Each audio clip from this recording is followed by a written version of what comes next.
பித்தப்பை, இந்த நம்ம வாய்வு இதெல்லாம் சரியா செய்யாம இந்த குண்டலினி சக்தியை கையாளவே கூடாது. பித்தப்பைய எவன் ஒருத்தன் கையாள தெரியலையோ அவன் தியானத்தை தோத்துருவான். தியானத்துக்கு மிகப்பெரிய இந்த மும்மலங்கிறது சொன்னாங்கல்ல, இந்த உடலை ரெடி பண்ணலைன்னா நீங்க தோத்துருவீங்க. உங்க மண்டைக்கு பித்தம் ஏறக்கூடாது. இங்க நிறைய பேருக்கு குண்டலினி சக்தி விழிச்சு மேல போனோன்னா குண்டலினி சக்தி மட்டும் விழிச்சு போகாது, கீழே இருக்கிற என்ன இருக்கு, மலை வாசல்ல, சிறுநீர் வாசல்ல, தொப்புள் வாசல்ல என்ன இருக்கு, எல்லாமே விஷத்தன்மை கொண்ட சில காற்றுகள் இருக்கு. அங்க எல்லா காற்றும் உங்களுக்கு தெரியும்ல, அந்த காற்றெல்லாம் கீழே தான் இருக்கு. அந்த காற்றை அப்படியே எடுத்துட்டு போய் மேல போனோம்னா என்ன ஆகும்? அந்த காற்றெல்லாம் நல்ல தன்மைக்கு மாத்தணுங்க. இது ஒரு பெரிய ப்ராசஸ், பெரிய பணி. பாதாள லோகம் தான் கீழே இருக்கிற நம்ம வயிறு கீழே இருக்கிறது, இதயம் நம்ம வசிக்கிற பூமி, தலை, ஆகாயம். இந்த 3 தத்துவத்துல தான் நம்மளுடைய தியானம் இருக்கு, நம்மளுடைய வடிவம் இருக்கு. அப்ப இத ரொம்ப கவனமா செய்யணும். இப்ப இதெல்லாம் நீங்க அதிகாலையில 4 மணிக்கு எழுந்து பாத்ரூம் போயிட்டு வயிறை சுத்தமா வச்சு ஒரு வெட்ட வெளியிலையோ இல்லை வீட்டில் ஒரு ஜன்னலை திறந்தோ இல்லை ஜன்னலே திறக்க முடியல அப்படின்னா பேசாம ஒரு இடத்துல உட்காந்து மௌனமா உடலை சமன்படுத்துங்க. பிரபஞ்சத்தை நினைச்சு அப்படியே மௌனமா உட்காந்து உடல் சமமாகணும் அப்படின்னு அப்படியே உட்கார்ந்து கொஞ்சம் கொஞ்சமா அது உடல் சமனத்துக்கு வரும். புரியுதுங்களா?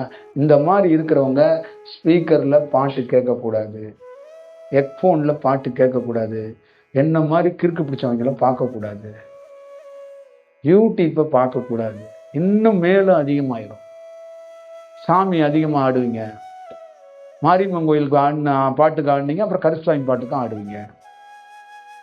அது என்ன தூண்டிக்கிட்டே இருக்கும், ரைஸ் ஆகிட்டே இருக்கும்.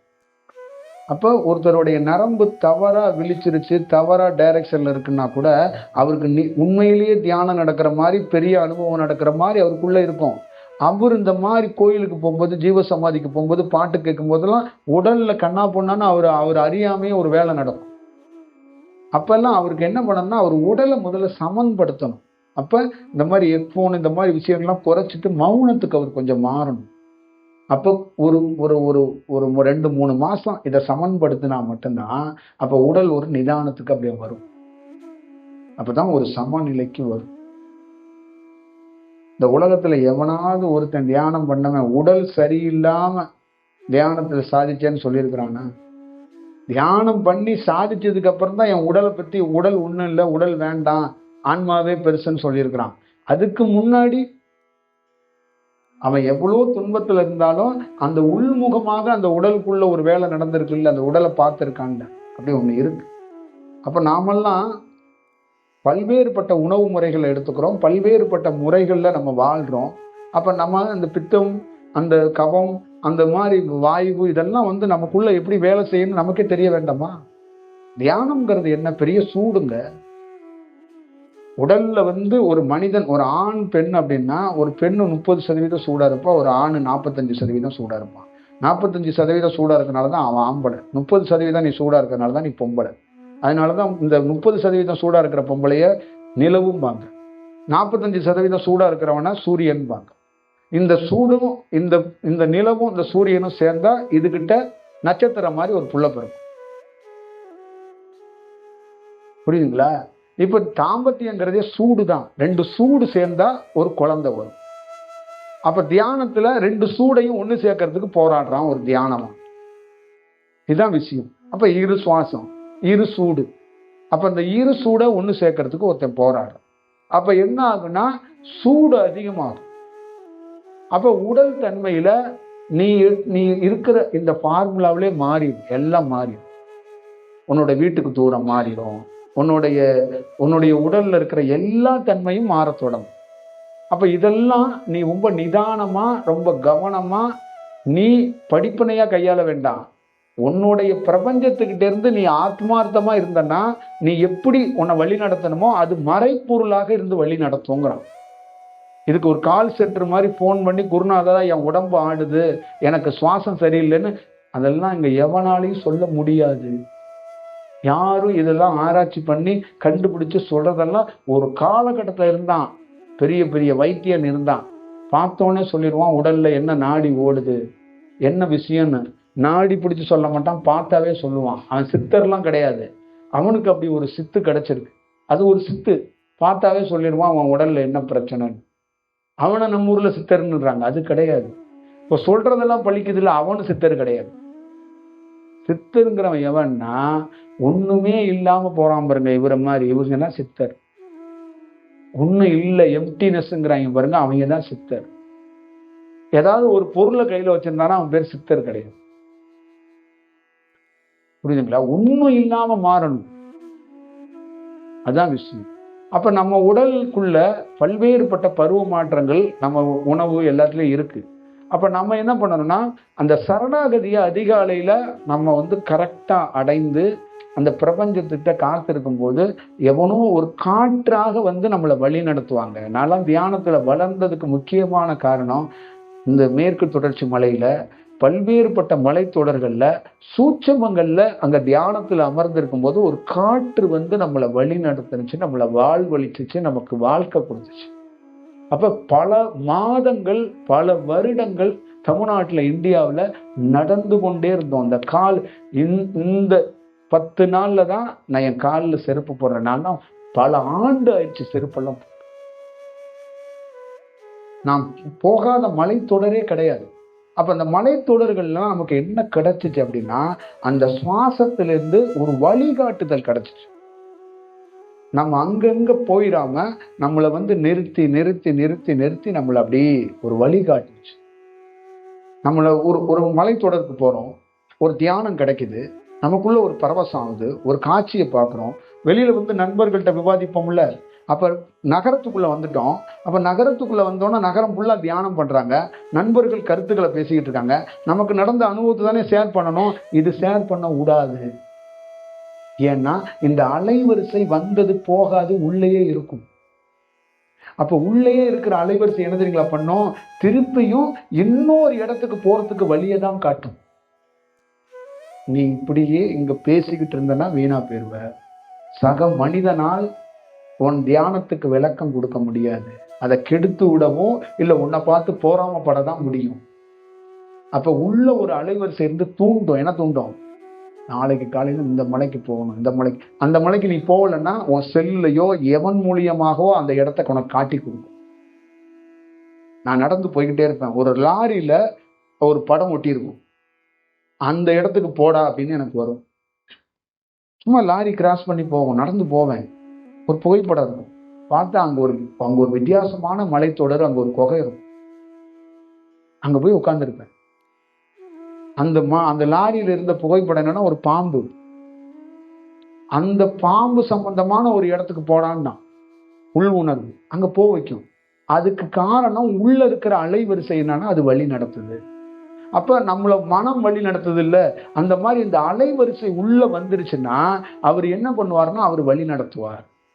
ஒரு குருங்கிறது என்னன்னா வெளியில இருக்கக்கூடாது, உனக்குள்ளே பூந்துருவார். அவர் 100% இப்ப நான் 100% இருக்கிறேன்னு வச்சுங்களேன், 5% தான் உனக்குள்ள போடுவேன்.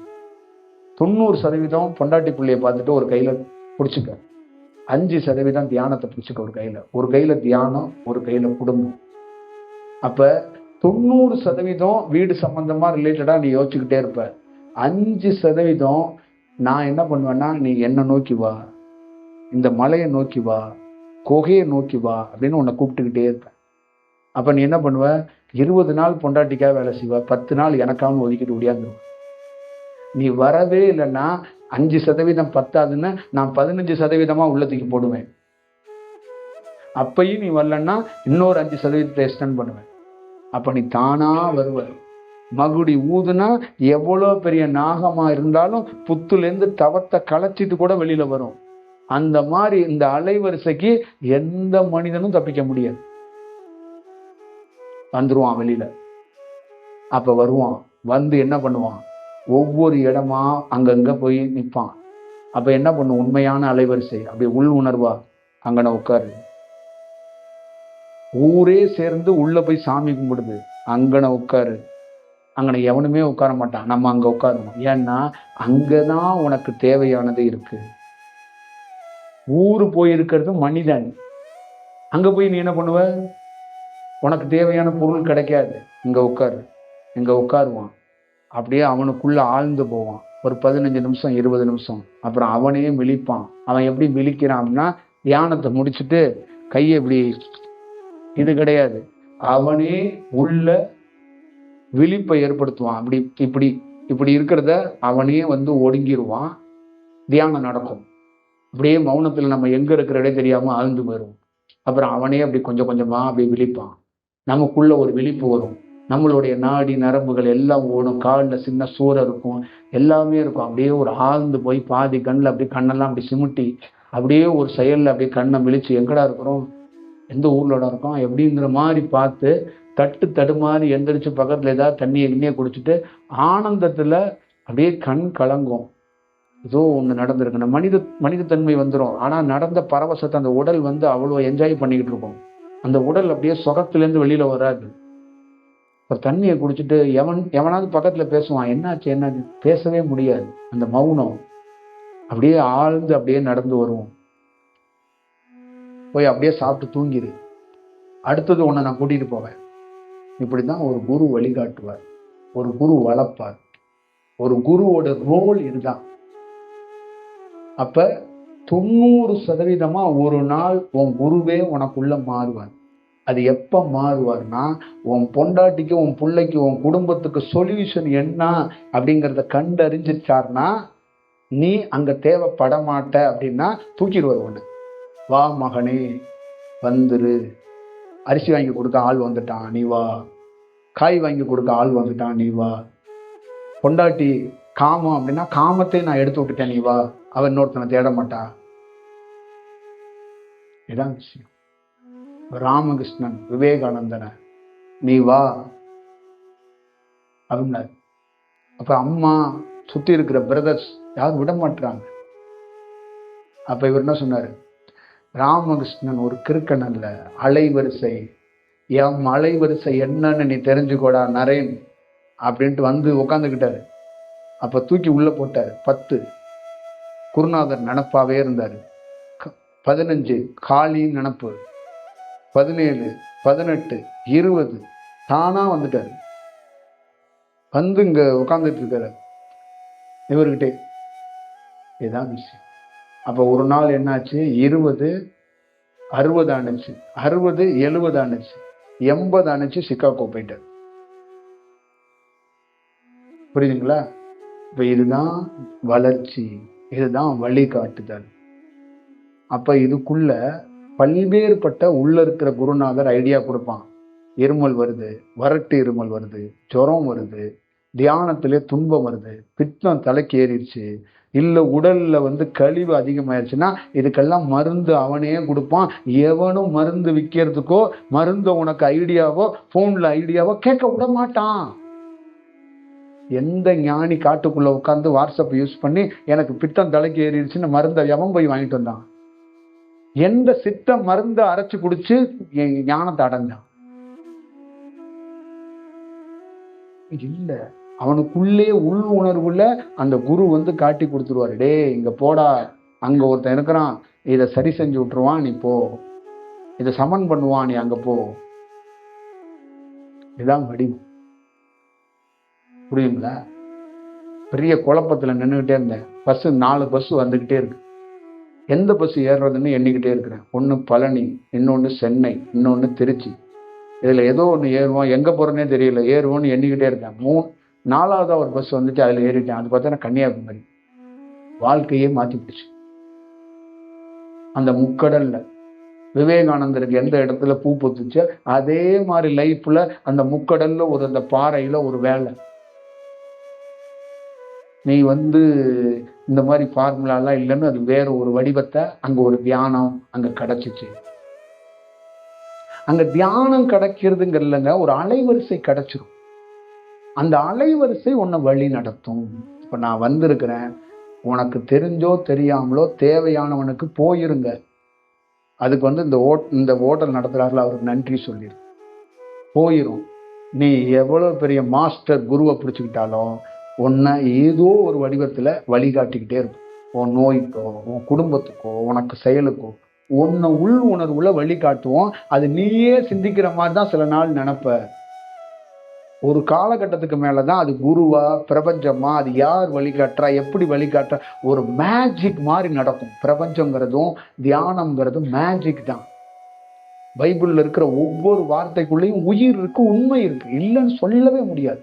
குர்ஆன்லயும் அதுதான், கீதையிலையும் அதுதான். ஆனா என்ன அதுல ப்ராப்ளம்னா, அதுக்குன்னு ஒரு ஆயுள் காலம் இருக்கு, அதை கடந்து அதை எடுக்கக்கூடாதுங்கிறாங்க. அதுக்குன்னு ஒரு டூரியேஷன் இருக்கு. ஏன்னா இந்த பிரபஞ்சம் பூமி சுத்துறது சுழற்சி மாறிக்கிட்டே இருக்கும், சேஞ்ச் ஓவர் ஆகிட்டே இருக்கும். ஒவ்வொரு டைமிங்லையும் சேஞ்ச் ஓவர் இருந்துகிட்டே இருக்கு. ஒரு ஞானி வந்து உன்னை வந்து எப்படி பார்ப்பான்னா, அந்த சேஞ்ச் ஓவர் அவன் டைமிங்ல தான் வந்து பார்ப்பான். அப்ப இந்த இடத்துல இந்த விஷயத்த செய்யக்கூடாது, ஒரு 6 மணி நேரம் தள்ளணும்ட்டு உட்கார்ந்துருப்பான். இதுதான் இதோடைய வடிவமா இருக்கு. அப்ப நீங்க கவனமா பார்த்துக்கணுங்கிறத நீங்க வந்து பார்த்துக்கங்க. அதனால கொஞ்சம் அதான் சொல்றது, ரொம்ப உணர்ச்சி வசப்படக்கூடாது. ஒரு வீடியோ பார்த்தோ, ஒரு குருவோட உரையை கேட்டோ ரொம்ப வாள் எடுத்தெல்லாம் சண்டை போடக்கூடாது.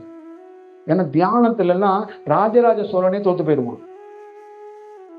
இது போர், நம்மளை கொன்னுரும்.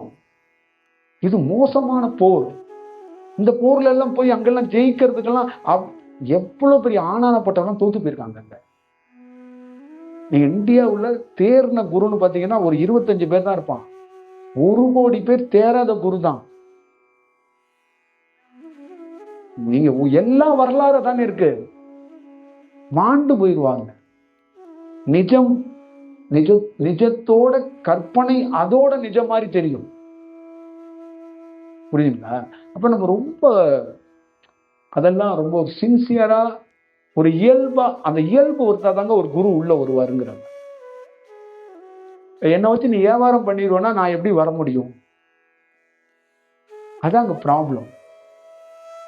இப்ப நான் உனக்குள்ள வந்து ஒரு வழி காட்டுறேன்னா நீ யூடியூப் சேனல் தொடங்கிடுவாங்கிறதுக்காக நான் வர முடியாது இல்ல. அப்ப நீ என்ன அடிப்படையில தியானம் கத்துக் கொடுக்குறன்னு ஒண்ணு இருக்குல்ல. தியானம்ங்கிறது உடல் இல்லாதவன் வழி நடத்துறாங்கிறத முதல்ல தெரியணும்ல. இங்க கடவுளுங்கிறது எந்த கடவுள்கிட்ட நான் பார்த்து உருவமே கிடையாதுங்க. நாட்டு உருவம், பியூர அலைவரிசை. அது பியூர் அலைவரிசை. இது பிரமிப்பா ஆழ்த்து. அப்படிதான் ஒரு விஷயம். அது அப்படியே உள்ள வந்து இறங்கும் போது சம்பிச்சு போய் அது செயல்பாடுகள்ல தான் நம்ம பயணம் டிராவல் நடக்கு. நாம் போன அத்தனை ஊர்லயும் அலைவரிசையால வழிகாட்டப்பட்டு வழிநடத்தப்பட்டு தியானம் கற்றுக்கொண்டு வாழ்ந்து இந்த நிமிடம் வரைக்கும் இந்த ஊர்ல உட்கார்ந்து இருக்கிறதுக்கு யாரோடைய வழிகாட்டும் கிடையாது. அலைவரிசை. நீங்க எத்தனை பேர் வந்து நின்னாலும் இந்த அலைவரிசை இங்க இருந்து போடான்னா நான் உங்ககிட்ட தப்பிச்சு ஓடி போயிடுவேன். இவ்வளவுதான் விஷயம். அப்ப ஒரு இடத்துல உட்கார்றதோ சாப்பிட்றதோ தூங்குறதோ எதுவுமே செய்ய முடியாது. அது வழி காட்டிக்கிட்டே இருக்கும். குளிக்க போனேன், இங்க வந்துட்டு ஞானிகள் குளிக்கிறது இல்லைன்னு உங்களுக்கு தெரியும்ல. நான் குளிக்க போனேன். குளிச்சுக்கிட்டு இருக்கும் போது அந்த உள் உணர்வுல எல்லா அலைவரிசையும் அப்படி வெளியில போய் நிக்குது. தண்ணியை ஊத்துறதுக்கு முன்னாடியே வெளியில போய் நிக்குது. உடல் மட்டும் எம்டியா நிக்குது. குளிக்கும் போது அந்த நீர்ல அலைவரிசை போகும்.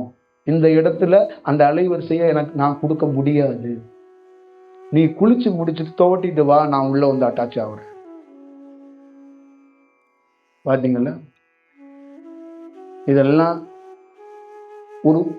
ஒரு ஞானிய குளிக்கிறது இல்லைன்னா அதுல இருந்து ஒண்ணு போயிடும். அவன் வந்து அவளுக்கு பொக்கிசங்க.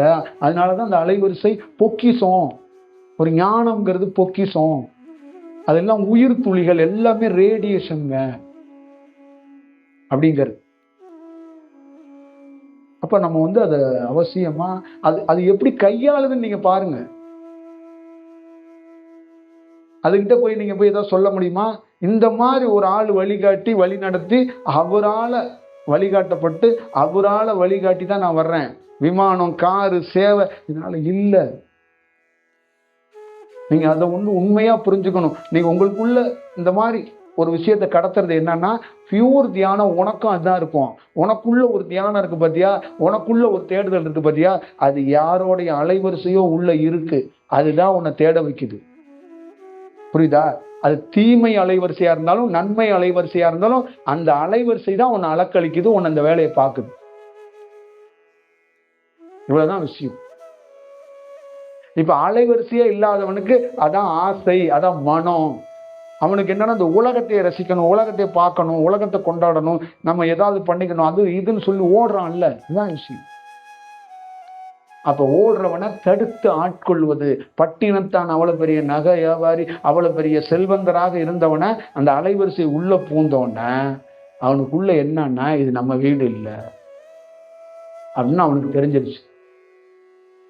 அப்ப அந்த அலைவரிசை உள்ள வந்துருச்சுன்னா அது அங்க தூங்க விடாது, எழுந்து வா. என்னோட ஷெட்யூல் ப்ரோக்ராம்லாம் பார்த்தீங்கன்னா நீங்க எல்லாம் ஓடியே போயிருவீங்க.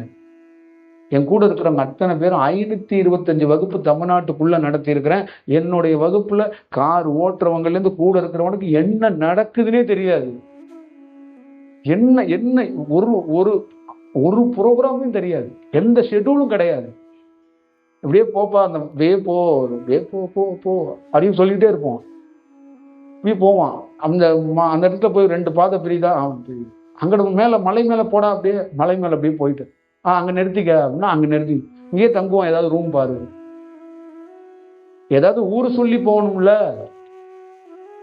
காலையில விடிஞ்சு பார்த்தா அது பதஞ்சலியோட உச்சபட்ச இடம். புரியுதுங்களா? இப்ப எனக்கு இந்த இடத்துக்குள்ள நின்னுக்க அப்படிங்கிறது மட்டும் தான் தகவல். அங்க பதஞ்சலி தூங்குறான் படுத்திருக்காங்கிறது எனக்கே தெரியாது.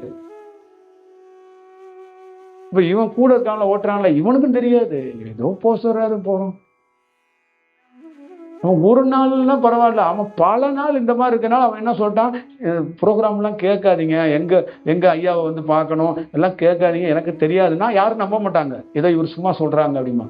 எங்க உண்மையிலே தெரியாதுங்க. டீயை குடிச்சுக்கிட்டே இருப்பாரு, திடீர்னு பார்த்தா காணாம போயிடுவாரு. அப்புறம் டீ குடிச்சுக்கிட்டே இருப்பேன். அந்த அலைவரிசை வந்து சொல்லிட்டு இருக்கோம், இங்க நின்னுன்னா அந்த டீ கடை பிச்சுக்கிட்டு ஓடி போயிடுறா அப்படிங்க. டீயை வச்சுட்டு போயிடுவாங்க. அவன் டீ நல்லா இல்லைன்னு நினைச்சுக்கிட்டு இருப்பான். அதுக்கு முன்னாடி நம்ம குடிக்க விட மாட்டான். நான் என்ன பண்றது? இட்லி இருக்குன்னு திங்க விட்டாதானே திங்க முடியும். எனக்கு ஆசைதான் 10 பேருக்கு நெட்டில அமைச்சு விடணும்னு. நான் என்ன வச்சுக்கிட்டு வஞ்சகம். அவன் வந்து சொல்றான், இதை வேற ஸ்டைலா கொடுப்போம், வேற பேட்டர்ன்ல பண்ணுவோம், வேற வடிவத்துல பண்ணுவோம், இந்த மாதிரி ஃபார்முலாவில் பண்ண வேண்டாம், அது ஒரு ப்ராப்பரா பண்ணுவோம். உடல் பார்த்து, அவங்களுடைய ஆன்மா வளர்ச்சியை பார்த்து, அவங்கவுங்க குடும்ப சூழலை பார்த்து, அந்த உடலோட தன்மைக்கு ஏற்ற மாதிரி எது ஞானத்துக்கு வளரும், எது குடும்பத்துக்கு வளரும், எது வாழ்க்கைக்கு வளரும், எது முதல்ல குடும்பத்தில் ஜெயிச்சுட்டு எப்போ இது வரும், இல்லைன்னா எதுவுமே பண்ணாமல் ஒருத்தரை பியூரா முத்தி அடை வைக்கிறதுக்கு என்ன வழி இருக்கு, அதை எப்போ பண்ணணுமோ அதை பண்ணுவோம். ஆனால் நிச்சயமா என்னுடைய வடிவத்தில் ஒரு மனிதன் எந்த சூழல்லையும் பிறப்பிலிருந்து விடுபடுறதுக்கான ஒரு வாய்ப்பு என்னால வழங்கப்பட்டே தீரும். அது வந்து நடக்கும், அதோடைய பணி இருக்கும். நீ தியானத்துல சாதிக்கலையோ தெரியல, நிச்சயமா அடுத்த முறை நீ பிறக்க விடாம ஒரு வேலையை பார்த்துருவோம். அது கண்டிப்பா பார்த்துருவோம். ஏன்னா நீ நிச்சயமா அடுத்த பிறப்புலையும் இந்த குண்டலினி சக்தியை தாலாட்டு பாடக்கூடாது. அதான் எங்களோட நோக்கம். உன்னால இன்னொருத்தனும் கெட்டு போயிடக்கூடாது, நீயும் கெட்டு போயிடக்கூடாது. அப்பதான் அது சத்திய உலகமா மாறும். அப்பதான் அது ப்ராப்பரான தியானம் பண்ற ஒரு வடிவமாக மாறும். ஒரு 500 ரூபா காசு கீழே இருக்குன்னா அதை எவனுமே எடுக்கக்கூடாது, போட்டவன் தான் வந்து எடுக்கணும். அதுதான் சத்திய உலகம். அதனால அது நீங்க அவசியமாக அதை பார்த்துக்கங்க. எல்லா வடிவத்துக்குள்ளேயும் ஒரு ஒரு ஒரு கல் மலை நாம் பார்த்ததுல பழனி, சதுரகிரி, அந்த பொதிகையில் இருக்கிற அகத்தியருடைய மலை, கன்னியாகுமரியோட பாறை, ரிஷிகேஷில் இருக்கிற பாறை, காசியோட நதி, அப்புறம் உத்தரகாண்டில் இருக்கிற அந்த பகுதிகள், அப்புறம் சிங்கேரியில் இருக்கிற சாரதாவுடைய அந்த இடம், அப்புறம் மூகாம்பிகை, அப்புறம் குக்கே சுப்பிரமணியன் அந்த இடம், அப்புறம் ஆதிசேஷனாக இருக்கக்கூடிய அங்கே கேரளாவில் இருக்கிற அந்த இடம், எல்லா இடத்துலையும் எவனும் பேசல. ஒரு கல்லு வந்து ஒரு அலைவரிசையை என்ன தாக்குன்னு தாக்கிட்டு போயிட்டே இருக்கு. இது ஒரு கல்லு தான் என்னை வளர்த்துச்சு. ஒரு கண்ணுக்கு தெரியாத ஒரு பாம்பு என்னை வளர்த்துச்சு. ஒரு மரம் என்னை வளர்த்துச்சு. ஒரு குகை என்னை வளர்த்துச்சு. ஒரு மலை தொடர் என்னை வளர்த்துச்சு. ஒரு ஒத்தையடி பாதை என்னை வளர்த்துச்சு. இதுதான் என்னுடைய தனிமை, இதுதான் என்னுடைய அமைதி, இதுதான் என்னுடைய பயணம், இதுதான் என்னுடைய திட்டம். என் குருநாதர் யாருன்னா யாருக்குமே, அவன் யாருன்னு எப்படி இருப்பானே எனக்கு தெரியாது. அவன் கருப்பா சிவப்பா என்ன எதுன்னே தெரியாது. ஒரு அலைவரிசையா வருவான், என்னை தாக்குவான், என்னை அப்படியே ஆழ்த்துருவான், ஆழ்த்திட்டு ஓடி போயிடுவான். திருப்பி வருவான், ஆழ்த்துவான், ஓடுவான். என் தாய் சிறு வயதுல என்னை குளிப்பாட்டி விட்டு ஒரு ஆனந்தத்தை படுத்தின மாதிரி என்னை வந்து இப்படி ஆழ்த்துவான் ஓடுவான். ஒரு நாள் ஓடவே இல்லை, அப்படியே இருந்துட்டான். அதனாலதான் நான் ஓடிக்கிட்டே இருக்கிறேன். அவன் ஓடுறதை நிறுத்திக்கிட்டு அவன் உள்ள உட்காந்துக்கிட்டான். நான் தியானம் பண்றேன், நீ இப்ப ஓடுங்கிறான். என்ன விஷயம் அப்படின்னு கேட்டா, கல்மலையை தூக்கிட்டு நடக்க முடியல, அதனாலதான் கை கால் முளைச்ச உங்ககிட்ட வந்து உட்காந்துக்கிட்டேன். நீ கொஞ்சம் நட. நான் உள்ள, நீங்க என்ன பண்றீங்க? நான் தியானம் பண்றேன். எங்க உட்காந்து தியானம் பண்ணீங்க? நான் பிரெயின்ல உட்காந்துருக்கேன், போ. இதான் விஷயம். அப்ப உள்ள ஒருத்தன் நிஷ்டையில் இருக்கிறான். அவன் என்ன பண்றான்? போங்கிறான். இப்படியே நம்ம நடந்துகிட்டே இருக்கிறோம். இது எங்க போகும் அப்படின்னு தெரியல. கை கால் உடையிற வரைக்கும் அனுப்புவானா, இல்லை எப்படி போகும், என்ன மாதிரி போகும், என்ன மாதிரி புரிதல் ஏற்படுங்கிறதெல்லாம் தெரியாது. அவர் முழிக்கவே மாட்டார். அவர் அப்படியே மௌனத்திலேயே ஆழ்ந்தே இருப்பாரு. நம்ம அப்படி போயிட்டே இருக்க வேண்டியதான். இதான் விஷயமா இருக்கு. அதனால இது உங்ககிட்ட கொஞ்சம் க்ளோஸா சொல்லணும்னு நினைச்சேன். அதனாலதான் உங்ககிட்டையும் விவரத்தை சொல்றேன். அப்போ வெவ்வேறு வடிவத்துக்குள்ள வளர்ச்சிங்கிறது ஒண்ணு இருக்கு. ஆனா தியானத்துக்குள்ள ஒரு முழுமையாகவும் அதை ரொம்ப கிளியரா ஒரு ஆய்வா நம்ம எடுத்து அதை அமைக்கணும். செயற்கையா பண்ணவே முடியாது. ஒரு பிரபஞ்சம், ஒரு அலைவரிசை, காசு, பணம், செயற்கை, சொத்து, அதிகாரம், ஜாதி, மதம், பேரு, உடல், ஆணு, பெண்ணு, எதுக்கும் கட்டுப்படாது, எதுக்கும் அசையாது, எதுக்கும் வராது. அது ஒரு வடிவத்தை வச்சிருக்கு. அது இவனுக்குள்ள இருந்து இவனை வளர்க்கணும் அப்படின்னா வருது. அது ஏன் வளர்க்குது, எது வளர்க்குதுன்னா வளர்ந்ததுக்கு அப்புறம் தான் தெரியுது. இப்போ எனக்குள்ள முதல் தியானம் பிறக்கும் போது நான் ரொம்ப பெரிய ஆளு, நமக்குள்ள பெரிய திறமை இருக்கு, நம்மளே தியானம் பண்ணி வளர்ந்துட்டோம் தான் நம்ம நினைச்சோம். அப்புறம் தான் தெரியுது இது திறமையெல்லாம் ஒன்றும் கிடையாது, இதுக்கு பின்னாடி ஒரு பெரிய கூட்டமே இருக்கு அப்படிங்கிறது அப்புறம் தான் தெரியுது.